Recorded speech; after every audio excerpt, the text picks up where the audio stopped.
कारण जिहड़ा मैं तुहानूं याद कीता, देखो मैं I want to take you back to एक पंजाब विधान सभा का जदों बजट सैशन चलदा सी, और मैं चाहूँगा कि तुसी भी अपना वो रिकॉर्ड जरूर कढिओ।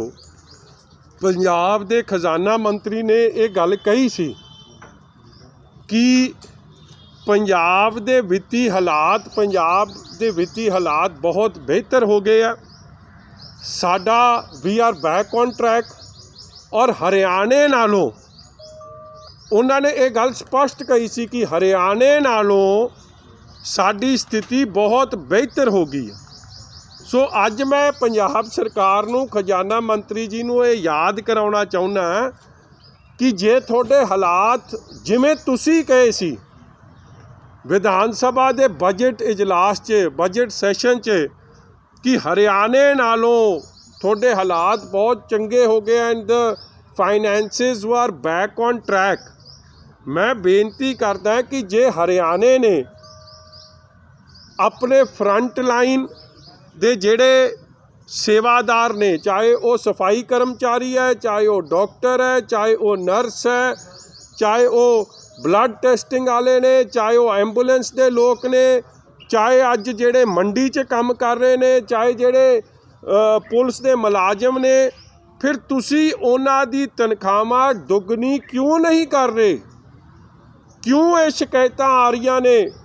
छोटी छोटी गल तो लैके शिकायत। डॉक्टर जेड़े दिन रात जेड़े इंटर्नस कर रहे ने, जेड़े मैडिकल स्टूडेंट ने जेड़े इंटर्नस कर रहे, उन्हां दे स्टाइपेंड दा रौला पै रहा है कि पंजाब च अज स्टाइपेंड सब तो घट है। ठीक है कि सरकार ने वधा के हुण 15,000 कीता, मगर मंग तां सी गवर्नमेंट ऑफ इंडिया के पैटर्न ते 23,000 करो।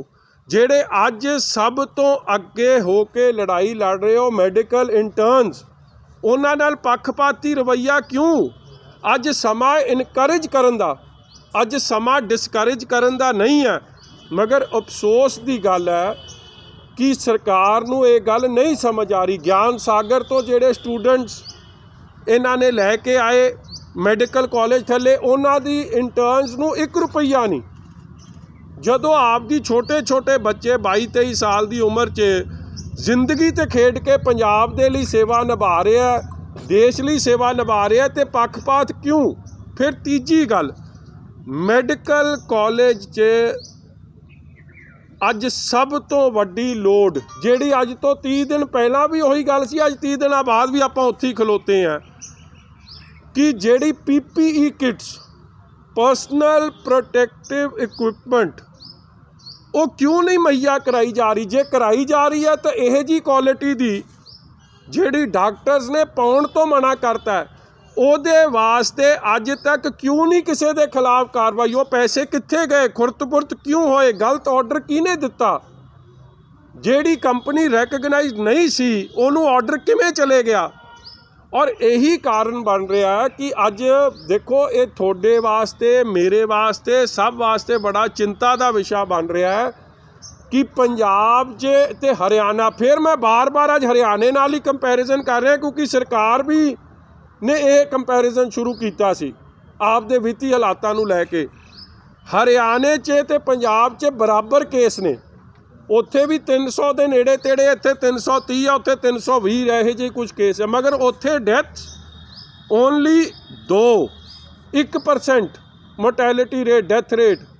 पंजाब दा डेथ रेट देश च सब तो हाई ऑलमोस्ट 6%, जिहड़ा नैशनल एवरेज है डेथ रेट का कल्ला 3%। तो सुभाविक है ये गल्लां इस गल वल पॉइंट करदियां ने कि मैडिकल फैसिलिटी च ऑल इज़ नॉट वेल। और ये बड़ा जरूरी है कि जिहड़ी तुसी ये पता कराओ कि टोटल वेंटिलेटर सरकार कोल केवल ते केवल 110 ने सरकारी, प्राइवेट कोई 250 ने, उन्हां चों भी कई नहीं चलदे। जे कोई वेंटिलेटर वालियां एंबूलेंसां सरकार कोल किन्नियां सी जिद्दन महामारी का काम शुरू होया, तो आ 30 दिनां च इन्हां ने किन्नियां नवीआं लाईयां? तुसी हैरान हो जाओगे कि जिहड़ी सब तो वड्डी लोड़ है ऑक्सीजन की लोड़ है, और वो बेसिक इंफ्रास्ट्रक्चर पिछले 30 दिनां च सरकार ਉਹਨੂੰ सही तरीके नाल नहीं अपग्रेड कर सकी है, चैनलाइज कर सकी है। इसे कारण करके अज डैथ रेट पंजाब का बड़ा हाई है। और वड्डी गल फिर मैं हरियाणे नाल कंपैरिजन करा, अज अखबारां 'च भी वो सुर्खी बनी है कि हरियाणे की 22-23 हज़ार टेस्टिंग कर ली और पंजाब 'च वो फिर टेस्टिंग घट है। जे तुसी टेस्टिंग ही घट करोगे तो फिर सुभाविक है कि थोनू एसिम्पटोमैटिक केसिस ਜਿਹੜੇ ਵੇਖਣ ਨੂੰ सही लगते ने मगर कोविड पॉजिटिव ने, उन्हां दा पता कित्थों लगाओगे।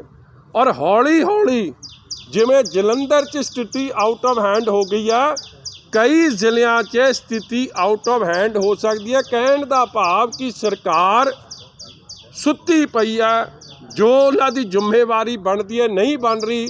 और मैनू दुख की गल ये है कि यह जे समय च मैं थोनू वो WhatsApp विखाउना,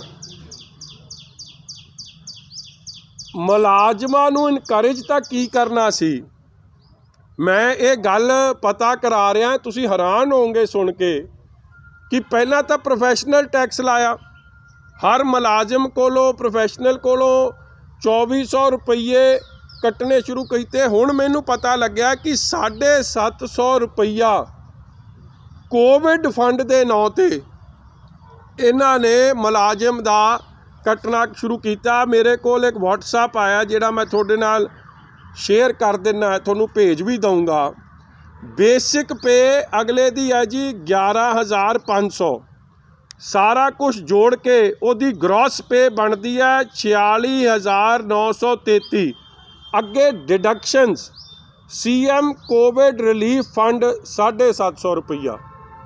पहला तुसी प्रोफैशनल टैक्स के नाँ ते कट्टो, फिर कोविड रिलीफ फंड के नाँ ते अगले दे पैसे कट्टो। कट्टे भी की दे जेड़े फ्रंट लाइन वॉरियर्स ने।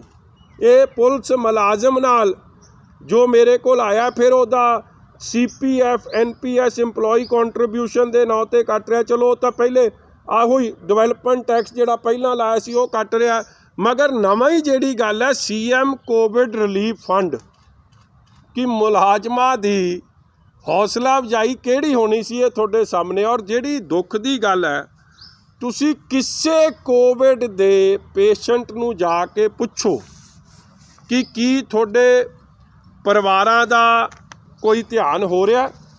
और सानू सारे एक गल कहणगे, चाहे वो भाई निर्मल सिंह सन, चाहे वो अनिल कोहली जी का परिवार सी जिन्हां नूं बहुत सत्कार अज भेंट किया, मगर जे पहला ध्यान किया हुंदा तो शायद अनिल कोहली जी उन्हां दे परिवार मैंबर ये गल कहिंदे कि वो शायद ये संसार च ही होंदे। यही की गल्लां हाईलाइट करदियां कि हैल्थ इंफ्रास्ट्रक्चर, हैल्थ प्रति जिम्मेवारियां सरकार सही तरीके नाल नहीं निभा रही। और वड्डी गल जिन्ने भी कल दी वो वीडियो विखाई यार, वो SDM नूं जिहड़ी एक आई सी कल भी एक लेडी ने ते उहदे हसबैंड ने बनाई कि जेड़ा कोविड दा पेशेंट आजेबल अछूत वांगू ट्रीट किया जा रहा है। जे थोड़ा ये एटीट्यूड रहूगा तो फिर दो गल्लां बड़ी क्लीयर है कि पहली गल तो तुसी बीमारी नूं रैकगनाइज ही नहीं करना चाहुंदे कि तुसी सरकार ये कहंदी असीं आपदे गल स्यापा क्यों पाईए, तो जे यही एटीट्यूड रहा असीं आपदे गल स्यापा क्यों पाईए, फिर इलाज कित्थों होना। और दूजी गल जिहड़े कोविड के जिन्ने भी पेशेंट्स है उन्हां तो एक गल पुछो, सब दी क्रॉस द लाइन इक्को गल कहिंदे कि पुअर इंफ्रास्ट्रक्चर, गंदगी, सफाई दा बुरा हाल है जिहड़ियां वार्डां 'च सानू रखिया। कल्ला कोविड दा बंदा जे लभ गया उन्हूं फड़ के कमरे च बंद कर दिंदे आ, वो ठीक हो गया तो आपदी पीठ थप्त पा देंगे असीं बहुत चंगा काम करता। जे वो बेचारा रब नूं प्यारा हो गया तो फिर कह देंगे नहीं इहदियां बाकियां बीमारियां बड़ियां सन। हरियाणे च क्यों नहीं ये चीज़ां सामने आ रही कि हरियाणे च जिहड़ियां बीमारियां दा पंजाब जिक्र कर रही है, हरियाणा कोई बहुत वखरा सिस्टर स्टेट है साडी, पंजाब दे विचों ही बनिया कि वो बीमारियां हरियाणे च नहीं। इसलिए जिहड़ा ये एस्केपिस्ट एटीट्यूड है, अपनी जिम्मेवारी तो भज जाना, हर गल कोविड के पेशेंट के सिर ते, पेशेंट उन्हां दे परिवारां ते सिर ते भंड के जिहड़ा भज जाना, अपनी जिम्मेवारी नूं नहीं समझना, ਅੱਜ मैं उस गल नूं तां हाईलाइट कर रहा कि किथे ना किथे जब तक ये नहीं ध्यान दिता गया थोड़ी कोविड की लड़ाई च थोनू असल कामयाबी नहीं मिलेगी और ये घर घर की हुण कहानी बनती जा रही है। आ कल की वीडियो है। नहीं सर ਇਹਦੇ ਚ ਨਾ ਅੱਜ ਹੀ ਡਿਪਟੀ ਕਮਿਸ਼ਨਰ ਨੇ ਕਲੀਅਰ ਕੀਤਾ ਕਿ ਇਹ ਪਿਛਲੇ ਮਹੀਨੇ ਦੀ ਹੈ, ਇਹ ਲੇਟੈਸਟ ਨਹੀਂ ਹੈਗੀ, 1 ਮਹੀਨਾ ਪੁਰਾਣੀ ਉਦੋਂ ਗੱਲਬਾਤ ਹੋ ਚੁੱਕੀ। ठीक है, एक मेरी बेनती सुनो, महीना पुरानी निर्मल सिंह भी महीना पुराना केस, मगर सारा कुछ लै दे के गुरु नानक देव मैडिकल कॉलेज के इर्द गिर्द आके गल रुक रही है। और तुसी किसी कोविड के पेशेंट नाल गल कर लो जी, क्रॉस द बोर्ड मैं कहना सर मैं लेटेस्ट वो बार बार इक्को गल कह रहे हैं कि सानू कमरे च बंद करने की जगह। देखो कोविड की लड़ाई वास्ते ਜਿਹੜਾ ਬੰਦਾ ਅੱਗੇ डिप्रैशन च है ਉਹਦੇ ਲਈ ਉਹਦੀ ਹੌਸਲਾ ਅਫਜ਼ਾਈ, ਸਾਈਕੀਐਟ੍ਰਿਕ ਹੈਲਪ, ਉਹ ਪਰਿਵਾਰ ਨਾਲ ਗੱਲ ਕਰ ਸਕੇ, ਉਹ ਗੁਰਬਾਣੀ ਸਰਵਨ ਕਰ ਸਕੇ। ਕੱਲਾ ਇੱਕ ਕਮਰੇ 'ਚ ਗੰਦੇ ਜੇ ਵਾਰਡ 'ਚ ਉਹਨੂੰ ਕੱਲਾ ਬੰਦ ਨਾ ਕਰ ਦਿਓ, ਉਹਦੀ ਮੈਂਟਲ ਹੈਲਥ ਵੱਲ ਵੀ ਧਿਆਨ ਦਿਓ ਕਿ ਉਹ ਤਗੜਾ ਹੋ ਕੇ, ਮਨੋਬਲ ਤਗੜਾ ਹੋ ਕੇ ਇਹ ਲੜਾਈ ਲੜ ਸਕੇ। ਔਰ ਇਹੀ ਕਾਰਨ ਹੈ ਕਿ ਪੰਜਾਬ ਦੀ ਜਿਹੜੀ ਕੋਵਿਡ ਰਿਲੇਟਡ ਡੈਥਸ ਨੇ, ਇਹ ਬੜਾ ਅਲਾਰਮਿੰਗ ਗੱਲ ਹੈ ਕਿ ਸਭ ਤੋਂ ਹਾਈ ਹੈ। ਕਿ ਇਸ ਗੱਲ ਵੱਲ ਅੱਜ ਤੱਕ ਕੋਈ ਫੈਕਟ ਫਾइंडिंग ਰਿਪੋर्ट आई, कोई ध्यान दिता किसी ने? कोई चारा नहीं सिवाए पेशेंट्स ਨੂੰ ਬਲੇਮ ਕਰਨ ਦਾ। ਇੱਕ ਐਟੀਟਿਊਡ ਤੁਸੀਂ ਕਹ ਟੈਸਟਿੰਗ ਦੇ ਵਿੱਚ ਬਹੁਤ ਢਿੱਲ ਵਰਤੀ ਜਾ ਰਹੀ ਹੈ, ਪਰ ਸਰਕਾਰ ਕਹਿ ਰਹੀ ਅਸੀਂ ਸਕਰੀਨਿੰਗ ਕਰ ਰਹੇ ਹਾਂ। ਕੀ ਤੁਹਾਡੇ ਆਪਣੇ ਹਲਕੇ 'ਚ ਅੱਜ ਤੱਕ ਕਿਸੇ ਪਿੰਡ ਜਾਂ ਕਿਸੇ ਸ਼ਹਿਰ ਕਸਬੇ ਦੇ ਵਿੱਚ ਕੋਈ ਸਕਰੀਨਿੰਗ ਦੀ ਐਸੀ ਤੁਹਾਨੂੰ ਲੱਗਾ ਵੀ ਹੋ ਰਹੀ ਹੈ ਸਰਕਾਰ? ਚਲੋ ਮੈਂ ਕਹਿੰਦਾ ਰਾਜੀਵ ਜੀ ਦੂਰ ਨਾ ਜਾਓ, ਤੁਸੀਂ ਸਾਰਾ ਦਿਨ ਫੀਲਡ 'ਚ ਫਿਰਨ ਵਾਲੇ ਲੋਕ ਹੋ, ਤੁਹਾਡੀ ਕਿਸੇ ਦੀ ਸਕਰੀਨਿੰਗ ਹੋਈ? ਇਸੇ ਤੋਂ ਹੀ ਜਵਾਬ ਆ ਜਾਊਗਾ। ਪਿੰਡ ਤਾਂ ਬਹੁਤ ਵੱਡਾ ਹੈ ਜੀ, 2 ਕਰੋੜ 70 ਲੱਖ ਆਬਾਦੀ ਦੀ ਗੱਲ ਨਾ ਕਰੋ। ਮੈਂ ਕਹਿੰਦਾ ਚੁਣੇ ਹੋਏ ਜਿਹੜਾ ਚੌਥਾ ਥੰਬ ਹੈ, ਜਿਹੜਾ ਹਰ ਤੁਸੀਂ ਗੱਲ ਦੀ ਕਵਰੇਜ ਦੇ ਰਹੇ ਹੋ, ਸਰਕਾਰ ਨੂੰ ਜਗਾਉਣ ਦੀ ਕੋਸ਼ਿਸ਼ ਕਰ ਰਹੇ ਹੋ, ਫੀਡਬੈਕ ਦੇ ਰਹੇ ਹੋ, ਤੁਸੀਂ ਫਰੰਟ ਲਾਈਨ ਦੇ ਵਾਰੀਅਰਸ ਹੋ, ਕਿ ਤੁਹਾਡੀ ਕਿਸੇ ਨੇ ਕੀਤੀ? ਇਸੇ ਤੋਂ ਜਵਾਬ ਮਿਲ ਜੂਗਾ ਕਿ ਇਹ ਸਭ ਕਾਗਜ਼ਾਂ 'ਤੇ ਕਾਰਵਾਈ ਹੈ। ਜੇ ਹੁੰਦੀ, ਮੈਂ ਸਿੰਪਲ ਗੱਲ ਦੱਸਾਂ, ਅੱਜ ਆ ਤਰਨ ਦੇ ਕੇਸ ਆ ਗਏ, ਕੀ ਸਿਸਟਮ ਕੀ ਫੋਲੋ ਹੁੰਦਾ? ਸਿਸਟਮ ਇਹੀ ਫੋਲੋ ਹੁੰਦਾ ਕਿ ਜਿਹੜਾ ਕੋਈ ਬਾਹਰੋਂ ਆਵੇ ਹੀ ਹੈਜ਼ ਟੂ ਬੀ ਟੈਸਟਡ। ਜੇ ਉਹ ਪੋਜ਼ਿਟਿਵ ਪਾਇਆ ਜਾਂਦਾ ਹੈ ਐਂਡ ਉਹਦੇ ਹਾਲਾਤ ਜਾੜੇ ਚੰਗੇ ਨਹੀਂ, ਉਹਨੂੰ ਆਪਦੀ ਆਈਸੋਲੇਸ਼ਨ ਵਾਰਡ 'ਚ ਪਾਓ। ਜੇ ਨਹੀਂ ਤਾਂ ਉਹਨੂੰ ਘਰੇ ਭੇਜੋ ਔਰ ਉਹਨੂੰ ਕਹੋ ਕਿ 15 ਦਿਨ ਤੋਂ 14 ਦਿਨ ਘਰ 'ਚ ਰਹਿਣਾ। ਕਿਉਂ ਨਹੀਂ ਫੋਲੋ ਹੋਇਆ ਉਹ ਬੇਸਿਕ ਸਿਸਟਮ? ਔਰ ਇਹੀ ਕਾਰਨ ਹੈ ਕਿ ਤਰਨ ਜਿਹੜਾ ਇੱਕ 0 ਕੋਵਿਡ ਕੇਸ ਸੀ, ਅੱਜ ਉੱਥੇ ਗਿਣਤੀ ਵੱਧ ਗਈ ਔਰ ਉਹ ਕਿੱਥੇ ਕਿੱਥੇ ਜਾ ਆਏ ਹੈ। ਹੁਣ ਗਲਤੀ ਉਹਨਾਂ ਦੀ ਕੱਢਣਗੇ, ਉਹਨਾਂ ਦੀ ਵਿਚਾਰਿਆਂ ਦੀ ਕੀ ਗਲਤੀ ਹੈ? ਕਾਨੂੰਨ ਕਿਹੜਾ ਕਿਵੇਂ ਲਾਗੂ ਹੋਣਾ, ਡੂਜ਼ ਐਂਡ ਡੋਂਟਸ। ਜੇ ਡੂਜ਼ ਐਂਡ ਡੋਂਟਸ ਸਹੀ ਤਰੀਕੇ ਨਾਲ ਸਰਕਾਰ ਨਹੀਂ ਫੋਲੋ ਕਰੂਗੀ, ਫਿਰ ਤੁਸੀਂ ਕੋਵਿਡ 'ਚ ਕਦੇ ਇਹਨੂੰ ਕਾਬੂ ਨਹੀਂ ਪਾ ਸਕਦੇ। ਹੁਣ ਉਹ ਕੀ ਕਰ ਰਹੀ ਹੈ ਜੀ ਕੇਰਲਾ ਦੀ ਸਰਕਾਰ? ਕੇਰਲਾ 'ਚ ਨੰਬਰ ਆਫ ਕੇਸਿਸ 500 ਜਾਂ 600 ਹੈ, ਡੈਥਸ ਕਿੰਨੀਆਂ? 2 ਜਾਂ 4। ਕੀ ਕਾਰਨ ਹੈ? ਕਿ ਇੱਕ ਸਿਸਟਮ ਦੀ ਬਰੀਕੀ 'ਤੇ ਜਾ ਕੇ ਆਪਣੇ ਤਾਂ ਹੈਲਥ ਮਿਨਿਸਟਰ ਨੇ ਲਾਤਾ ਸੀ ਨਾ ਆਪਦੇ ਘਰ ਤੇ ਬਾਹਰ ਕਿ ਮੈਂ ਤਾਂ ਕੁਆਰੰਟਾਈਨ 'ਚ ਚਲੇ, ਮੇਰੇ ਘਰ ਆਇਓ ਨਾ, 30 ਤਰੀਕ ਤੱਕ ਮੈਂ ਕਿਸੇ ਨੂੰ ਮਿਲਣਾ ਨਹੀਂ। ਅਤੇ ਉੱਥੋਂ ਦਾ ਹੈਲਥ ਮਿਨਿਸਟਰ ਹਰ ਏਰੀਏ ਨੂੰ ਪਰਸਨਲੀ ਵਿਜ਼ਿਟ ਕਰਕੇ ਡਾਕਟਰ ਦੀ ਹੌਸਲਾ ਅਫਜ਼ਾਈ ਤੋਂ, ਫਰੰਟ ਲਾਈਨ ਦੀ ਹੌਸਲਾ ਅਫਜ਼ਾਈ ਤੋਂ, ਕੋਵਿਡ ਦੇ ਪੇਸ਼ੈਂਟ ਤੋਂ ਹੌਸਲਾ ਅਫਜ਼ਾਈ ਤੋਂ ਇੱਕ ਚੀਜ਼ 'ਤੇ ਬਰੀਕੀ ਧਿਆਨ ਦੇ ਰਿਹਾ। ਇਹੀ ਕਾਰਨ ਹੈ ਕਿ ਗਰਾਊਂਡ ਜ਼ੀਰੋ 'ਤੇ ਆਓ ਅਤੇ ਗਰਾਊਂਡ ਜ਼ੀਰੋ ਦੀ ਮੁਸੀਬਤਾਂ ਸਮਝਦੇ ਹੋਏ, ਗਰਾਊਂਡ ਜ਼ੀਰੋ ਦੇ ਵਾਰੀਅਰਸ ਦੀ ਪ੍ਰੋਬਲਮ, ਗਰਾਊਂਡ ਜ਼ੀਰੋ ਦੇ ਕੋਵਿਡ ਦੀ ਪ੍ਰੋਬਲਮ ਸਾਰੀਆਂ ਨੂੰ ਸਮਝ ਕੇ ਉਹਨਾਂ ਨੂੰ ਹੱਲ ਕਰਨ ਦਾ ਕੰਮ ਕਰੋ। ਔਰ ਮੈਂ ਅਗਲੀ ਗੱਲ ਤੁਹਾਨੂੰ ਜਿਹੜਾ ਦੱਸਦਾ, ਜਿਹਦਾ ਮੈਨੂੰ ਦੁੱਖ ਹੈ, ਕੈਪਟਨ ਸਾਹਿਬ ਬਾਰ ਕਹਿੰਦੇ ਆ ਜੀ ਕਿ ਲਿਕਰ ਵੈਂਡ ਸ਼ੁਰੂ ਹੋਣੇ ਚਾਹੀਦੇ। ਅੱਜ ਅਸਲੀਅਤ ਕੀ ਹੈ ਕਿ ਰਾਜਪੁਰੇ ਦਾ ਜਿਹੜਾ ਬਹੁ ਚਰਚਿਤ ਕੇਸ ਹੈ, ਤੁਸੀਂ ਉਹਦੀ ਥੱਲੇ ਤੱਕ ਪੜਤਾਲ ਕਰੋ। ਤੇ ਹੁੱਕਾ ਪਾਰਟੀ ਇੱਕ ਚੱਲਦੀ ਸੀ, ਹੁੱਕਾ ਪਾਰਟੀ 'ਚ ਲੋਕਲ ਲੈਵਲ ਦੇ ਪ੍ਰਸ਼ਾਸਨ ਤੋਂ ਲੈ ਕੇ ਸਾਰੇ ਹੀ ਇਨਵੋਲਡ ਸਨ। ਅੱਜ ਤੱਕ ਉਹ ਕੀ ਉਹਨਾਂ ਦੀ ਕਾਰਵਾਈ ਹੋਈ? ਕੋਈ ਸੱਚਾਈ ਸਾਹਮਣੇ ਆਈ? ਇੱਕ ਤਾਂ ਰੈਵਨਿਊ ਲਾਸ, ਇੱਕ ਗਲਤ ਕੰਮ ਕਰਨਾ ਔਰ 0 ਕਾਰਵਾਈ। सेम चीज़ खन्ने च इलीगल फैक्ट्री चलती सी शराब की, उस खन्ने च जिथों SHO बलजिंदर सिंह सी जिन्हें वो माड़ी हरकत की कार्रवाई हुई है उहदे च, और हर तरीके की विस्की की मैन्युफैक्चरिंग उत्थे हो रही है, मगर उहदे च कार्रवाई कोई नहीं। फिर रोपड़ च SDM ते तहसीलदार DC SSP मौके ते हाज़र, शराब का ठेका खोलिया। तुसी स्टडी कर लियो, मैं थोनू कह रहा, home delivery of liquor Congress की पेटरनेज थले, सरकार की पेटरनेज थले ओपनली चल रही है।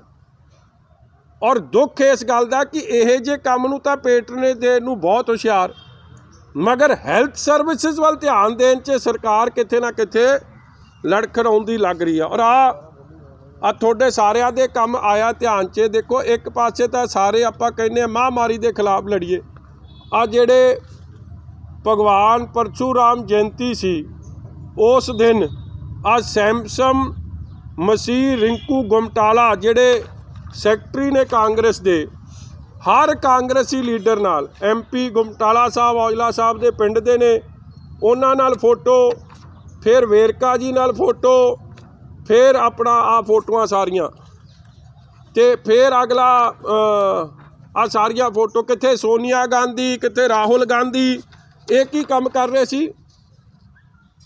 काओ सलॉटर दा। ये काम जे ये सारे काम ओपनली चल सकते हैं तो सरकार इन्हां बारे कानून लागू कराउण वास्ते जे कोई दुध वेचण जावे जां कोई पट्ठे वड्ढण जावे उहनूं तां 1 मिनट च पुलिस फड़ लैंदी है। जे कोई कणक लियावे आपदी मंडी च तेरा पास नहीं, वो तां 1 मिनट च काबू आ जांदा। जिहड़ा ये नंबर 2 का धंधा सारा कर रहा जां पंजाब च धार्मिक भावनावां नूं भटका के माहौल खराब करने की कोशिश कर रहे हैं, उन्हां दे मसले च कानून थे कांग्रेस का बंदा इनवॉल्व निकलता है। असलीयत सैमसन रिंकू गुमटाला जी। इस तरह ना जी मैं अगली गल जिहड़ी लैके आया, देखो एक किसानां दी वड्डी जिहड़ी गल आ रही है कि एक तां किसानां दी पेमेंट नहीं हो रही, दूजी गल जिहड़ा मॉइस्चर है, मौसम की खराबी करके मॉइस्चर वधिया, सरकार इमीजिएटली वो मॉइस्चर च छूट देवे 12% नूं वधा के ये 16-17% की जावे। मंडियां च बारदाना नहीं, वो बारदाना इमीजिएटली दिता जावे। इस तरह जिहड़े दुध के उत्पादक सन उन्हां दी प्रॉब्लम मैं कल भी जिक्र किया, मैं अज फेर कर रहा।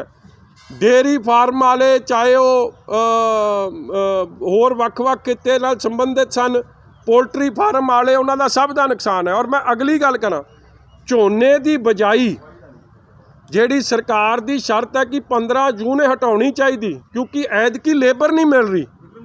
लेबर की मॉइस्चर की गल की, पहला करी मॉइस्चर इन्ना लगा नहीं सीगा। दूसरी गल मंडी दे विच जदों मॉइस्चर लैके जांदे ने, बाहर मॉइस्चर को जा रहा, जट दी ट्राली अंदर जाके मॉइस्चर जिहड़ा वा आरती करदा जां ओहदियां ट्रालियां अंदर उत्थे 3-3 दिन तो फसियां पईयां ने। मॉइस्चर की कंडीशन पहला क्लीयर के दसो कि पहला देखो मॉइस्चर की मैं इसलिए गल की आज जिन्हें ये मैट डिपार्टमेंट ने भी ये गल दसदी कि जिन्ना मौसम ऐदकी अप्रैल च आपां बाहर बैठे बह नहीं सकते सी, जिन्ना मीह ऐदकी पै गया पै नहीं, पहला झाड़ घटिया किसानां दा, मीह करके मॉइस्चर भी वधिया, झाड़ भी घटिया, इसलिए किसानी नूं नुकसान होया। लेबर कॉस्ट भी किसानां दे सिर पै गई है। कदे वो झोना लियाउंदा उहदा पास नहीं हुंदा, वापस लियाउंदा, फालतू दे उहनूं कई खर्चे पै गए है। इसलिए एक तां किसान नूं बोनस और नाल दी नाल ही, क्योंकि मंडी की आप दी सरकार की एक तां प्रक्रिया नहीं ठीक, बारदाने का अरेंजमेंट नहीं, बाकी जिहड़ा मॉइस्चर का है उहदे वास्ते मॉइस्चर का कंटेंट वधाउण दी बड़ी वड्डी ते सख्त लोड़ है। दूजी गल देखो झोने का सीजन है, पंजाब फूड ग्रेन है, ये आपां फूड बोल हाँ, इत्थों सारे देश नूं अन्नदाता पंजाब को आउंदा, मगर उहदे लई एक तां ਲੇਬਰ ਹੈ ਨਹੀਂ, ਲੇਬਰ ਮਿਲੂ ਤੇ ਮਹਿੰਗੀ ਮਿਲੂ, ਇਕੱਠੀ ਮਿਲੂ ਨਹੀਂ। ਇਸ ਲਈ ਜਿਹੜਾ 15 ਜੂਨ ਦਾ ਅੱਜ ਸਾਡੇ ਸ਼੍ਰੋਮਣੀ ਅਕਾਲੀ ਦਲ ਦੇ ਵਿਧਾਨਕਾਰਾਂ ਦੀ ਸਾਡੀ ਮੀਟਿੰਗ ਹੋਈ ਆ, ਉਸ ਲਈ ਮੈਂ ਲੇਟ ਹੋ ਗਿਆ। ਉਹਨਾਂ ਨੇ ਸਭ ਨੇ ਸੁਜੈਸਟ ਕੀਤਾ ਕਿ 15 ਜੂਨ ਦੀ ਸ਼ਰਤ ਹਟਾਉਣੀ ਚਾਹੀਦੀ। ਔਰ ਦੂਜੀ ਗੱਲ, ਜਿਹੜੇ MLA ਸਾਹਿਬਾਨ ਸਾਰੇ ਸ਼੍ਰੋਮਣੀ ਅਕਾਲੀ ਦਲ ਦੇ ਮੰਗ ਕਰਦੇ ਆ ਕਿ ਜਿਹੜੀ ਬਿਜਾਈ ਵਾਸਤੇ ਜਿਹੜੀਆਂ ਮਸ਼ੀਨਾਂ ਨੇ ਝੋਨੇ ਦੀਆਂ, ਸਰਕਾਰ ਉਹਨਾਂ ਨੂੰ 75% ਉੱਤੇ ਸਬਸਿਡੀ ਦੇਵੇ, ਕਿਉਂਕਿ ਫੇਰ ਹੀ ਉਹ ਲੇਬਰ ਜਿਹੜਾ ਇੰਟੈਂਸਿਵ ਕੰਮ ਹੈ, ਜੇ ਮਸ਼ੀਨ ਮਿਲ ਜੂਗੀ ਤੇ ਉਹ ਲੇਬਰ ਦੀ ਮਾਰ ਤੋਂ ਬਚ ਜਾਣਗੇ। ਔਰ ਦੂਜੀ ਗੱਲ ਜਿਹੜੀ ਆ ਵੱਡੀ ਕਿ ਮਸ਼ੀਨ ਇੱਕ ਤਾਂ 75% ਸਬਸਿਡੀ, ਜਿੱਥੇ ਕੋਆਪਰੇਟਿਵ ਸੁਸਾਇਟੀਆਂ ਨੇ ਉਹ ਪਿੰਡ ਦੇ ਕਲਸਟਰ 'ਚ ਮਸ਼ੀਨ ਪਹੁੰਚਾ ਕੇ ਉਹਦੀ ਇੱਕ ਲਿਸਟ ਪ੍ਰਿੰਟ ਆਊਟ ਹੋਵੇ ਕਿ ਫਲਾਣੀ ਦਿਨ ਮਸ਼ੀਨ ਇਹਨਾਂ ਪਿੰਡਾਂ ਵਾਸਤੇ ਹੋਊਗੀ ਅਵੇਲੇਬਲ, ਔਰ ਉਹ ਸਾਰਾ ਸਿਸਟਮ ਬਿਜਾਈ ਦਾ ਥੋੜ੍ਹੇ ਤਰੀਕੇ ਨਾਲ ਚੱਲ ਸਕੇ, ਸਹੀ ਢੰਗ ਨਾਲ ਹੋ ਸਕੇ। ਉਹਦੇ ਵਾਸਤੇ ਅਸੀਂ ਇੱਕ ਡਿਟੇਲਡ ਵੀ ਰਿਪੋਰਟ ਬਣਾ ਰਹੇ। ਇੱਕ ਤਾਂ ਬਿਜਲੀ ਦੀ ਅਨਇੰਟਰਪਟਡ ਸਪਲਾਈ 10 ਘੰਟੇ ਦੀ 12 ਘੰਟੇ ਦੀ ਵੀ ਦਿੱਤੀ ਜਾਵੇ, ਕਿਉਂਕਿ ਲੇਬਰ ਨਹੀਂ ਮਿਲਣੀ, ਕਿਸੇ ਨੂੰ ਕਿਸੇ ਦਿਨ ਲੱਭ ਜਾਣੀ, ਕਿਸੇ ਨੂੰ ਕਿਸੇ ਦਿਨ ਲੱਭ ਜਾਣੀ। ਬੜੀ ਵੱਡੀ ਪ੍ਰੋਬਲਮਸ ਆਉਣ ਲੱਗੀਆਂ ਨੇ, ਇਸ ਲਈ ਉਹ ਪ੍ਰੋਬਲਮਸ ਨੂੰ ਵੀ ਸਮਝਦੇ ਹੋਏ ਸਰਕਾਰ ਨੂੰ ਧਿਆਨ ਦੇਣਾ ਚਾਹੀਦਾ। ਮਸ਼ੀਨ ਵਾਲਾ ਥੋੜਾ ਕਲੀਅਰ ਕਰਿਓ ਕੀ ਤੁਸੀਂ ਕਿਹਾ ਮੰਗ ਕੀ? ਦੇਖੋ, ਇੱਕ ਮਸ਼ੀਨਾਂ ਨੇ ਝੋਨੇ ਦੀ ਬਿਜਾਈ ਵਾਸਤੇ ਮਸ਼ੀਨ ਆਉਂਦੀ ਸੀ, ਮਗਰ ਉਹ ਮਸ਼ੀਨ ਦਾ ਰੇਟ ਕਿੱਥੇ 5 ਲੱਖ ਹੈ, ਕੋਈ ਦੂਜੇ ਬਿਲਕੁਲ ਹੀ ਵਧੀਆ ਕੁਆਲਿਟੀ ਦੀ ਮਸ਼ੀਨ ਆ ਉਹ 14 ਲੱਖ ਦੀ ਆ। ਇਸ ਲਈ ਕੋਈ ਕਿਸਾਨ ਸਪੈਸ਼ਲੀ ਮਾਝੇ 'ਚ 2-4 ਵੱਡੇ ਕਿਸਾਨ ਤਾਂ ਲੈ ਲੈਣਗੇ, ਦੂਜੇ ਕਿਵੇਂ ਲੈਣਗੇ? ਉਹਦੇ 'ਚ 75% ਸਬਸਿਡੀ ਦੀ ਮੰਗ ਅਸੀਂ ਉਹਨਾਂ ਮਸ਼ੀਨਾਂ 'ਚ ਕੀਤੀ ਹੈ, ਝੋਨੇ ਦੀ ਬਿਜਾਈ ਵਾਸਤੇ ਜਿਹੜੀ ਮਸ਼ੀਨ ਹੁੰਦੀ।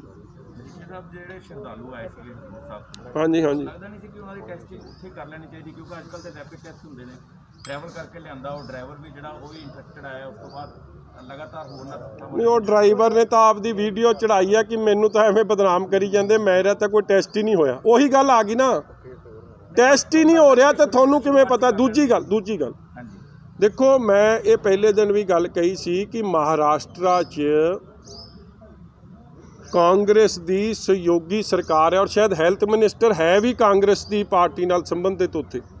ਔਰ ਸਾਡੇ ਸ਼ਰਧਾਲੂਆਂ ਨੇ ਵੀ ਨੰਦੇੜ ਸਾਹਿਬ 'ਚ ਇਹ ਗੱਲ ਉਠਾਈ ਸੀ ਕਿ ਜਿਵੇਂ ਨਿਜ਼ਾਮੁਦੀਨ 'ਚ ਕੇਸ ਹੋਏ ਔਰ ਮੁੜ ਕੇ ਇੱਕ ਭਾਈਚਾਰੇ ਨੂੰ ਜ਼ਿੰਮੇਵਾਰ ਠਹਿਰਾਉਣਾ ਸ਼ੁਰੂ ਕਰਤਾ। ਅਸੀਂ ਆਪ ਦੇ ਕੋਲੋਂ ਵੀਡੀਓ ਪਾ ਦੇ ਰਹੇ ਸੀ ਕਿ 4,500 ਅਸੀਂ ਇੱਥੇ ਫਸੇ ਹਾਂ, ਸਾਡਾ ਕੋਈ ਟੈਸਟ ਨਹੀਂ ਹੋ ਰਿਹਾ। ਇੱਕ ਤੇ ਦੂਜੇ ਦੇ ਇੰਨੀ ਜ਼ਿਆਦਾ ਸੰਗਤ ਇੱਕ ਇੱਥੇ ਇਕੱਠੀ ਹੋਈ ਹੈ ਕਿ ਕਿਸੇ ਦਾ ਨੁਕਸਾਨ ਹੋ ਸਕਦਾ, ਸਾਡੇ ਸਭ ਦਾ ਨੁਕਸਾਨ। ਉਹਨਾਂ ਵਿਚਾਰਿਆਂ ਨੇ ਆਪ ਐਜ਼ ਰਿਸਪੌਂਸਿਬਲ ਸਿਟੀਜ਼ਨਸ ਆਪ ਦੀ ਗੱਲ ਉਠਾਈ, ਮਗਰ ਉੱਥੇ ਕੋਈ ਜਾ ਕੇ ਕਿਸੇ ਨੇ ਉਸ ਇਸ਼ੂ ਨੂੰ ਮਹੀਨਾ ਭਰ ਨਹੀਂ ਐਡਰੈਸ ਕੀਤਾ। ਹੁਣ ਉੱਥੋਂ ਚੱਲੇ, ਉਹਨਾਂ ਦਾ ਉੱਥੇ ਵੀ ਟੈਸਟ ਹੋਣਾ ਚਾਹੀਦਾ ਸੀ, ਔਰ ਇੱਥੇ ਆ ਕੇ ਵੀ ਜਿਹੜੀ ਮੈਂ ਗੱਲ ਪਹਿਲਾਂ ਵੀ ਕੀਤੀ ਸੀ, ਟੈਸਟ ਹੋ ਕੇ ਕੁਆਰੰਟਾਈਨ ਇਹਨਾਂ ਨੂੰ ਕਰਨਾ ਚਾਹੀਦਾ ਸੀ, ਮਗਰ ਨਹੀਂ ਹੋਇਆ। ਉਹਦੇ ਨਾਲ ਅੱਜ ਸਾਰਾ ਹੀ ਤਰਨਤਾਰਨ ਦਾ ਏਰੀਆ ਖਤਰੇ 'ਚ ਹੈ। ਸੋ ਸਰਕਾਰ ਦੀ ਜਿਹੜੀ ਮੈਂ ਸ਼ੁਰੂ 'ਚ ਗੱਲ ਸ਼ੁਰੂ ਕੀਤੀ ਸੀ ਦੈਟ ਹੈਲਥ ਮਹਿਕਮਾ, ਮੈਂ ਡਾਕਟਰ ਨਰਸਾਂ ਦੀ ਨਹੀਂ, ਉਹ ਬਹੁਤ ਖੂਬੀ ਆਪਦੀ ਜ਼ਿੰਮੇਵਾਰੀ ਨਿਭਾ ਰਹੇ, ਮਗਰ ਜੋ ਸਰਕਾਰ ਦੀ ਜ਼ਿੰਮੇਵਾਰੀਆਂ ਬਣਦੀਆਂ ਨੇ ਟੂ ਡੂਜ਼ ਐਂਡ ਡੋਂਟਸ ਇਨਫੋਰਸ ਕਰਨ ਵਾਸਤੇ, ਉੱਥੇ ਕਿਤੇ ਨਾ ਕਿਤੇ ਕਮੀ ਪਾਈ ਜਾ ਰਹੀ ਹੈ। ਇਸੇ ਲਈ ਕਰਕੇ ਡੈਥ ਰੇਟ ਪੰਜਾਬ ਦਾ ਸਭ ਤੋਂ ਜ਼ਿਆਦਾ। ਇੱਥੇ ਵੀ ਜਦੋਂ ਆਏ ਜੀ, ਇੱਥੇ ਵੀ ਆ ਕੇ ਸਿਰਫ ਜਸਟ ਉਹਨਾਂ ਸਕਰੀਨਿੰਗ ਕੀਤੀ, ਟੈਂਪਰੇਚਰ ਚੈੱਕ ਕੀਤਾ, ਸਟੈਂਪ ਲਾ ਕੇ ਕਰਤੇ। ਉਹ ਫਿਰ ਨਹੀਂ ਜੀ, ਉਹੀ ਪ੍ਰੋਪਰ ਪ੍ਰੋਸੀਜਰ ਨਹੀਂ ਫੋਲੋ ਹੋ ਰਿਹਾ ਜੀ। ਸਰ, ਅੱਜ ਕੈਪਟਨ ਸਾਹਿਬ ਨੇ ਪੰਜਾਬ ਦੇ 19 ਜਿਹੜੇ ਕਾਂਗਰਸੀ MLA ਨੇ ਉਹਨਾਂ ਦੇ ਨਾਲ ਵੀਡੀਓ ਕਾਨਫਰੰਸਿੰਗ ਰਾਹੀਂ ਗੱਲਬਾਤ ਕਰਨੀ ਹੈ। ਤੁਹਾਨੂੰ ਨਹੀਂ ਲੱਗਦਾ ਕਿ ਪੰਜਾਬ ਦੇ ਸਾਰੇ ਹੀ ਵਿਧਾਇਕਾਂ, ਭਾਵੇਂ ਉਹ ਕਿਸੇ ਵੀ ਪਾਰਟੀ ਦੇ ਨਾਲ ਸੰਬੰਧਿਤ ਹੋਣ, ਕਿਉਂਕਿ ਮੁੱਖ ਮੰਤਰੀ ਦਾ ਇੱਕ ਫਰਜ਼ ਬਣਦਾ ਕਿ ਪੰਜਾਬ ਦੇ ਹਰ ਕਿਸੇ ਤੱਕ ਮਦਦ ਪਹੁੰਚੇ, ਜਾਂ ਜਿਹਨੂੰ ਜੋ ਵੀ ਦਿੱਕਤ, ਕਿਉਂਕਿ ਇਸ ਵੇਲੇ ਕੋਈ ਸਿਆਸਤ ਜਾਂ ਅਸੀਂ ਕਿਸੇ ਧਰਮ ਜਾਤ ਪਾਤ ਨਾਲ ਇਸ ਨੂੰ ਜੋੜ ਕੇ ਨਹੀਂ ਦੇਖ ਸਕਦੇ, ਇੱਕ ਸੰਕਟ ਹੈ ਪੂਰੇ ਸੰਸਾਰ 'ਤੇ। ਤੇ ਤੁਸੀਂ ਬਹੁਤ ਵਧੀਆ ਗੱਲ ਕੀਤੀ ਜੀ। ਅੱਜ ਸਾਡੇ MLA ਜਿਹੜੀ ਆ ਸਾਡੀ ਨਾ ਸਵੇਰੇ ਵੀਡੀਓ ਕਾਨਫਰੰਸਿੰਗ ਹੋਈ ਹੈ MLA ਸ਼੍ਰੋਮਣੀ ਅਕਾਲੀ ਦਲ ਦੇ MLA ਸਾਹਿਬਾਨਾਂ ਦੀ, ਇਹੀ ਗੱਲ ਉਹਨਾਂ ਨੇ ਕੀਤੀ। ਕਹਿੰਦੇ ਦੇਖੋ, ਅਸੀਂ ਇਸ ਲੜਾਈ 'ਚ ਜਿੱਥੇ ਜਿਹੜਾ ਸੁਜੈਸ਼ਨ ਦੇਣ ਦੀ ਲੋੜ ਸੀ, ਜੋ ਕਰਨ ਦੀ ਲੋੜ ਸੀ, ਅਸੀਂ ਆਪ ਦੀ ਭੂਮਿਕਾ ਨਿਭਾਈ। ਮਗਰ ਸਾਨੂੰ ਦੁੱਖ ਇਸ ਗੱਲ ਦਾ ਹੈ ਦੈਟ ਸਾਨੂੰ ਵੀ ਲੋਕਾਂ ਨੇ ਚੁਣ ਕੇ ਭੇਜਿਆ। ਕੈਪਟਨ ਅਮਰਿੰਦਰ ਸਿੰਘ ਜੀ ਆਪ ਦੇ ਐਮਐਲਏਆਂ ਨਾਲ ਗੱਲ ਵੀ ਕਰ ਲੈਂਦੇ, ਇਹ ਦੂਜੀ ਤੀਜੀ ਵਾਰੀ ਕਰ ਲਈ। ਪਹਿਲਾਂ ਵੀ ਪਲੇਟਫਾਰਮ ਤੇ ਹੋਈ ਸੀ ਜਦੋਂ ਜਾਖੜ ਸਾਹਿਬ ਵੀ ਵਿੱਚ ਸੀ, ਮਗਰ ਆਪੋਜੀਸ਼ਨ ਦੇ ਐਮਐਲਏਆਂ ਨਾਲ ਜਿਹਦੇ ਕੰਸਟਰਕਟਿਵ ਸੁਝਾਅ ਦੇਣੇ ਆ, ਕਿਸੇ ਐਮਐਲਏ ਨਾਲ ਗੱਲ ਨਹੀਂ ਕੀਤੀ ਗਈ, ਕਿਸੇ ਨੂੰ ਪੁੱਛਿਆ ਨਹੀਂ ਗਿਆ, ਕਿਸੇ ਨੂੰ ਜਿਵੇਂ ਅਸੀਂ ਐਗਜ਼ਿਸਟ ਹੀ ਨਹੀਂ ਕਰਦੇ। ਔਰ ਦੁੱਖ ਦੀ ਗੱਲ ਇਹ ਹੈ, ਤੁਹਾਨੂੰ ਸਭ ਨੂੰ ਪਤਾ, ਜਿਹੜੇ ਰਾਸ਼ਨ ਦੀ ਕਹਾਣੀ ਵੰਡ ਹੋ ਰਹੀ ਆ, ਪੱਖਪਾਤ ਹੋ ਰਿਹਾ, ਹਰ ਪਿੰਡ 'ਚ ਰੌਲਾ ਪਿਆ, ਹਰ ਸੂਬੇ ਹਰ ਕਸਬੇ 'ਚ ਰੌਲਾ ਪਿਆ। ਕੀ ਤੁਸੀਂ ਕਦੇ ਸੁਣਿਆ ਕਿ ਜਿਹੜੇ ਆਪੋਜੀਸ਼ਨ ਦੇ ਇਲੈਕਟਿਡ ਐਮਐਲਏ ਸੀ, ਕਦੇ ਉਹਨਾਂ ਨੂੰ ਵੀ ਡੀਸੀ ਸਾਹਿਬ ਨੇ ਸੱਦ ਕੇ ਕਿਹਾ ਹੋਵੇ ਕਿ ਤੁਹਾਡੇ ਹਲਕੇ ਲਈ ਇੰਨੇ ਬੈਗਸ ਆ ਗਏ, ਕੋਈ ਤੁਹਾਡੀ ਸੁਜੈਸ਼ਨ ਹੋਵੇ? ਕਦੇ ਡੀਸੀ ਨੇ ਨਹੀਂ ਪੁੱਛਿਆ, ਕਿਉਂਕਿ ਉੱਤੋਂ ਮੈਸੇਜ ਬੜਾ ਕਲੀਅਰ ਹੈ ਕਿ ਇਹਦੇ 'ਤੇ ਪੱਖਪਾਤੀ ਰਵੱਈਆ ਅਪਣਾਉਣਾ। ਜੇ ਉੱਤੋਂ ਮੈਸੇਜ ਨਹੀਂ ਤਾਂ ਕਲੈਰਿਟੀ ਨਾਲ ਆਉਂਦਾ ਕਿ consult all MLAs whether they are from Shiromani Akali Dal, BJP, Aam Aadmi party, let it be a transparent, ਕਿਉਂਕਿ ਇਹ ਵੀ ਲੋਕਾਂ ਨੇ ਚੁਣੇ ਆ। ਫਿਰ ਮੈਂ ਕਹਿ ਸਕਦਾ ਸੀਗਾ ਕਿ ਉੱਤੇ ਦਾ ਐਟੀਟਿਊਡ ਸਹੀ ਹੈ, ਇਹ ਥੱਲੇ ਗੜਬੜ ਕਰ ਰਿਹਾ। ਮਗਰ ਹੁਣ ਮੈਨੂੰ ਸ਼ੱਕ ਪੈ ਰਿਹਾ, ਜੇ ਦੋ ਵਾਰੀ ਕਾਂਗਰਸ ਦੇ ਐਮਐਲਏਆਂ ਨਾਲ ਵੀਡੀਓ ਕਾਨਫਰੰਸਿੰਗ ਹੋ ਸਕਦੀ ਹੈ ਤੇ ਬਾਕੀ ਆਪੋਜੀਸ਼ਨ ਐਮਐਲਏਆਂ ਦੇ ਨਾਲ ਕਿਉਂ ਨਹੀਂ ਹੋ ਰਹੀ? ਫਿਰ ਕਿਤੇ ਨਾ ਕਿਤੇ ਇਹ ਕੰਮ ਉੱਤੋਂ ਹੀ ਚੱਲ ਰਿਹਾ, ਪੱਖਪਾਤੀ ਰਵੱਈਏ ਦਾ। ਸਰ, ਇੱਕ ਸੀਐਮ ਸਾਹਿਬ ਨੇ ਕਿਹਾ ਸੀ ਕਿ ਜਿਹੜਾ ਪੰਜਾਬ ਹੈ ਕਿ ਘਰ ਘਰ ਵਿਸਕੀ ਹੋਮ ਡਿਲੀਵਰੀ ਕੀਤੀ ਗਈ, ਇਹਦੇ ਬਾਰੇ ਤੁਹਾਡਾ ਨਹੀਂ, ਉਹ ਦੇਖੋ, ਮੈਂ ਪਹਿਲਾਂ ਹੀ ਗੱਲ ਕਰ ਚੁੱਕਿਆ ਕਿ ਹੋਮ ਡਿਲੀਵਰੀ ਤਾਂ ਬੜੀ ਜ਼ੋਰਾਂ ਨਾਲ ਚੱਲ ਹੀ ਰਹੀ ਹੈ ਜੀ। ਪਰਮਿਸ਼ਨ ਸੈਂਟਰ ਗਵਰਨਮੈਂਟ ਤੋਂ ਨਹੀਂ, ਉਹ ਤਾਂ ਇਕੱਲਾ ਚਾਹੁੰਦੇ ਆ ਕਿ ਉਹ ਓਫੀਸ਼ੀਅਲੀ ਮਿਲ ਜੇ। ਅਨਓਫੀਸ਼ੀਅਲੀ ਤਾਂ ਬੜੇ ਤਗੜੇ ਪੈਮਾਨੇ 'ਤੇ ਤੁਸੀਂ ਹੁਣ ਵੀ ਜਾ ਕੇ ਬਾਹਰ ਕਿਸੇ ਠੇਕੇ 'ਤੇ ਆਪਦਾ ਕੈਮਰਾ ਲੁਕੋ ਕੇ ਲਾ ਲਓ, ਤੁਹਾਨੂੰ ਉਹ ਠੇਕਾ ਖੁੱਲ੍ਹਦਾ ਦਿਖੂਗਾ। ਇਲੀਗਲ ਸੇਲ ਆਫ ਸ਼ਰਾਬ, ਡੁਪਲੀਕੇਟ ਸੇਲ ਆਫ ਸ਼ਰਾਬ ਸ਼ਰੇਆਮ ਚੱਲ ਰਹੀ ਹੈ। ਔਰ ਜਿਹੜੇ ਅਫਸਰ ਫੜਦੇ ਐਸਡੀਐਮ ਰੋਪੜ ਨੇ ਕੇਸ ਫੜਿਆ, ਉਹਦਾ ਕੀ ਨਿਕਲਿਆ? ਨਿਚੋੜ ਕੱਢੋ ਪਰਚੇ ਦਾ ਜ਼ੀਰੋ। ਆ ਹੁੱਕਾ ਪਾਰਟੀ, ਸ਼ਰਾਬ ਪਾਰਟੀ ਜਿਹੜੀ ਰਾਜਪੁਰੇ ਚੱਲਦੀ ਸੀ, ਜਿਹਦੇ ਕਰਕੇ ਬੜੇ ਕੋਵਿਡ ਕੇਸਿਸ ਆਏ, ਉਹਦੀ ਅਸਲੀਅਤ 'ਚ ਤਾਂ ਗਿਆ ਹੀ ਕੋਈ ਨਹੀਂ। ਖੰਨੇ 'ਚ ਫੈਕਟਰੀ ਫੜੀ ਗਈ ਹੈ ਡੁਪਲੀਕੇਟ ਸ਼ਰਾਬ ਬਣਾਉਂਦਿਆਂ ਦੀ, ਕੀਤੇ ਕੱਲਾ 2-4 ਉੱਤੇ ਕਰਿੰਦਿਆਂ ਤੇ ਪਰਚਾ, ਥੱਲੇ ਚਲਾਉਂਦਾ ਕਿਹਦਾ ਸੀ, ਇਨਵੈਸਟਮੈਂਟ ਕਿਹਦੀ ਸੀ, ਫੈਕਟਰੀ ਕਿਹਨੇ ਖੜੀ ਕੀਤੀ, ਟਰਾਂਸਪੋਰਟ ਕੌਣ ਕਰਦਾ ਸੀ, ਜ਼ੀਰੋ ਕਾਰਵਾਈ। ਸੋ ਕਵਰ ਅਪ ਆਪਰੇ ਫੜਿਆ ਕੌਣ ਉਹਦੇ 'ਚ? ਕੋਈ ਕਾਰਵਾਈ ਨਹੀਂ। ਸੋ ਇਹ ਬੜਾ ਕਲੀਅਰ ਹੈ ਕਿ ਅਨਓਫੀਸ਼ੀਅਲੀ ਤੌਰ 'ਤੇ ਸਰਕਾਰੀ ਖਜ਼ਾਨੇ ਨੂੰ ਚੂਨਾ ਲਾਉਣ ਦਾ ਕੰਮ ਬੜੀ ਤੇਜ਼ੀ ਨਾਲ ਚੱਲ ਰਿਹਾ। ਨਿਗਮ ਜੀ, ਅੱਗੇ ਇਸ ਤੋਂ ਅੱਗੇ ਕੈਪਟਨ ਅਮਰਿੰਦਰ ਸਿੰਘ ਹੁਣਾਂ ਨੇ ਮਨਮੋਹਨ ਸਿੰਘ ਹੁਣਾਂ ਨੂੰ ਲਿਖਿਆ ਕਿ ਜਦੋਂ ਕੋਵਿਡ ਦੀ ਸਥਿਤੀ ਠੀਕ ਹੋ ਜਾਏਗੀ ਤੇ ਆਰਥਿਕ ਜਿਹੜੇ ਪੰਜਾਬ ਦੇ ਹਾਲਾਤ ਆ ਉਹ ਤੁਸੀਂ ਠੀਕ ਕਰਨੇ ਆ ਜੀ, ਤੁਹਾਡੀ ਸਹਿਯੋਗ ਦੀ ਲੋੜ ਹੈ। ਕੀ ਸੋਚਦੇ ਕਿ ਇੰਨੀ ਲੰਬੀ ਪਲੈਨਿੰਗ ਸਰਕਾਰ ਕਰ ਰਹੀ ਹੈ? ਇਹਦੇ ਤਾਂ ਬੜੇ ਮੈਣੇ ਨਿਕਲਦੇ, ਇਹਦੇ ਤਾਂ ਇਹ ਮੈਣਾ ਵੀ ਨਿਕਲਦਾ ਕਿ ਖਜ਼ਾਨਾ ਮੰਤਰੀ ਕਿਸੇ ਕੰਮ ਦਾ ਨਹੀਂ। ਔਰ ਦੂਜੀ ਗੱਲ ਦੇਖੋ, ਅੱਜ ਬੜੀ ਹੈਰਾਨਗੀ ਹੋਊਗੀ ਕਿ ਅੰਗਰੇਜ਼ੀ ਅਖਬਾਰ 'ਚ ਖਬਰ ਲੱਗੀ ਹੈ, ਜਿਹੜੀ ਇਹ ਕਮੇਟੀ ਬਣਾਈ ਹੈ, ਉਸ ਕਮੇਟੀ ਦਾ ਪਹਿਲਾ ਸੁਝਾਅ ਕੀ ਹੈ ਕਿ ਡੀਏ ਮੁਲਾਜ਼ਮਾਂ ਨੂੰ ਨਾ ਦਿਓ। ਇੱਕ ਤਾਂ ਕੋਵਿਡ ਫੰਡ ਲਾਤਾ, 18 ਤੋਂ ਤੁਸੀਂ ਡੀਏ ਨਹੀਂ ਦਿੱਤਾ। ਦਿੱਲੀ 'ਚ ਰਾਹੁਲ ਗਾਂਧੀ ਰੌਲਾ ਪਾ ਰਹੇ ਕਿ ਡੀਏ ਦਿਓ, ਤੇ ਜਿਹੜੀ ਕਾਂਗਰਸ ਦੀ ਕਮੇਟੀ ਗਠਿਤ ਹੈ ਉਹ ਕਹਿ ਰਹੀ ਹੈ ਪੰਜਾਬ 'ਚ ਫਰੀਜ਼ ਕਰ ਦਿਓ। ਪੰਜਾਬ ਦੇ ਮੁਲਾਜ਼ਮਾਂ ਨੂੰ ਤਾਂ 18 ਤਾਂ ਨਹੀਂ ਮਿਲਿਆ, 19 ਤਾਂ ਨਹੀਂ ਮਿਲਿਆ, 20 ਦੀ ਤਾਂ ਗੱਲ ਹੀ ਬੜੀ ਦੂਰ ਦੀ ਹੈ। ਨਾ 6ਵਾਂ ਪੇ ਕਮਿਸ਼ਨ ਲਾਗੂ ਹੋਇਆ। ਇਸ ਲਈ ਜਿਹੜੇ ਦੋਹਰੇ ਮਾਪਦੰਡ ਨੇ, ਦੋਹਰੇ ਚਿਹਰੇ, ਉਹ ਨੰਗੇ ਹੋ ਰਹੇ। ਜਿਵੇਂ ਮੈਂ ਹਰਿਆਣੇ ਦਾ ਕੇਸ ਲੈ ਕੇ ਗੱਲ ਕੀਤੀ, ਖਜ਼ਾਨਾ ਮੰਤਰੀ ਸਾਹਿਬ ਦਾ ਬਿਆਨ ਕੱਢਿਓ ਵਿਧਾਨ ਸਭਾ ਦੀ ਫਲੋਰ 'ਤੇ, ਇਹ ਗੱਲ ਕਹੀ ਕਿ ਪੰਜਾਬ ਅੱਜ ਹਰਿਆਣੇ ਨਾਲੋਂ ਅੱਗੇ ਨਿਕਲ ਗਿਆ, ਵਿੱਤੀ ਹਾਲਾਤ ਸਾਡੇ ਬਿਹਤਰ ਹੋ ਗਏ। ਔਰ ਇੱਕ ਕੰਪੈਰੀਜ਼ਨ ਲੱਗਿਆ ਸੀਗਾ ਟ੍ਰਿਬਿਊਨ ਅਖਬਾਰ 'ਚ, ਉਹ ਵੀ ਕੱਢ ਲਿਓ, ਔਰ ਉਹਦੇ 'ਚ ਖਜ਼ਾਨਾ ਮੰਤਰੀ ਦੇ ਬਿਆਨ ਦਰਜ ਨੇ। ਰੋਪੜ ਸ਼ਰਾਬਪਰੀ ਕੀ ਕਾਂਗਰਸੀ ਆਗੂ ਦਾ ਨਾਮ ਆਇਆ ਨਜਾਇਜ਼ ਸ਼ਰਾਬ ਦੇ ਮਾਮਲੇ 'ਚ, ਪਰ ਕੋਈ ਕਾਰਵਾਈ ਨਹੀਂ ਕੀਤੀ। ਕੋਈ ਕਾਰਵਾਈ ਨਹੀਂ ਜੀ। ਜਿਹੜਾ ਫੜਿਆ ਵੀ ਗਿਆ, ਦਰਸ਼ਨ ਲਾਲ ਕਾਂਗਰਸੀ ਐਮਐਲਏ ਦਾ ਭਤੀਜਾ ਹੇਮਰਾਜ ਕਾਕੂ, ਉਹਨੂੰ ਛੱਡਤਾ ਗਿਆ। ਐਮਐਲਏ ਉਹਨੂੰ ਗੱਡੀ 'ਚੋਂ ਬਿਠਾ ਕੇ ਲੈ ਗਿਆ, ਔਰ ਉਹ ਸ਼ਰਾਬ ਦੇ ਠੇਕੇ ਵੀ ਐਮਐਲਏ ਦੇ ਨੇ। ਔਰ ਉਹ ਰੇਡ ਉੱਥੇ ਤਦ ਹੋਇਆ ਜਦ ਸ਼ਿਕਾਇਤ ਹੋਈ ਸੀ ਕਿ ਬੜੀ ਵੱਡੀ ਲਾਈਨ ਲੱਗ ਰਹੀ ਹੈ ਇੱਥੇ। ਔਰ ਮੈਂ ਅੱਜ ਵੀ ਤੁਹਾਨੂੰ ਲਾਸਟ ਗੱਲ ਕਹਿ ਦਿਆਂ, ਕਿ ਜਿਹੜਾ ਨਵਾਂ ਚਿੰਤਾ ਦਾ ਵਿਸ਼ੇ ਬਣ ਰਿਹਾ, ਰੋਜ਼ ਮੰਡੀ 'ਚ ਦੇਖੋ ਲੋਕ ਇਕੱਠੇ ਹੋ ਰਹੇ ਆ, ਰੋਜ਼ ਉਹਨਾਂ ਦਾ ਮੈਡੀਕਲ ਟੈਸਟ ਹੋਣਾ ਚਾਹੀਦਾ, ਕੋਈ ਟੈਸਟ ਨਹੀਂ ਹੋ ਰਿਹਾ। ਸਡਨਲੀ ਰੱਬ ਨਾ ਕਰੇ ਤੁਹਾਨੂੰ ਖਬਰ ਆ ਜੂਗੀ ਕਿ ਜੀ ਕੋਵਿਡ ਪੇਸ਼ੈਂਟਸ ਪਾਏ ਗਏ ਆ ਮੰਡੀ 'ਚ, ਉਹ ਕਿਹਦੀ ਨਲਾਇਕੀ ਹੋਊਗੀ? ਫਿਰ ਮੈਡੀਕਲ ਡਿਪਾਰਟਮੈਂਟ ਦੀ ਹੋਊਗੀ, ਕਿਸੇ ਹੋਰ ਦੀ ਨਹੀਂ ਹੋਣੀ। ਕਿਉਂਕਿ ਉੱਥੇ ਕੋਈ ਪ੍ਰੋਸੀਜਰ ਜਿਹੜਾ ਫੋਲੋ ਹੋਣਾ ਚਾਹੀਦਾ ਨਹੀਂ ਫੋਲੋ ਹੋ ਰਿਹਾ, ਔਰ ਉਹਦੇ ਰਿਜ਼ਲਟ ਫਿਰ will result in more number of cases, more infection, more deaths, ਜਿਹੜਾ ਨੁਕਸਾਨ ਪੰਜਾਬ ਦਾ ਹੋਊਗਾ। ਠੀਕ ਹੈ ਜੀ, ਥੈਂਕ ਯੂ। ਜੇਕਰ ਤੁਹਾਨੂੰ ਸਾਡਾ ਇਹ ਉਪਰਾਲਾ ਚੰਗਾ ਲੱਗਾ ਹੈ ਤਾਂ ਇਸ ਨੂੰ ਲਾਈਕ ਕਰੋ, ਸ਼ੇਅਰ ਕਰੋ ਅਤੇ ਸਾਡੇ YouTube ਚੈਨਲ ਨੂੰ ਸਬਸਕ੍ਰਾਈਬ ਕਰੋ।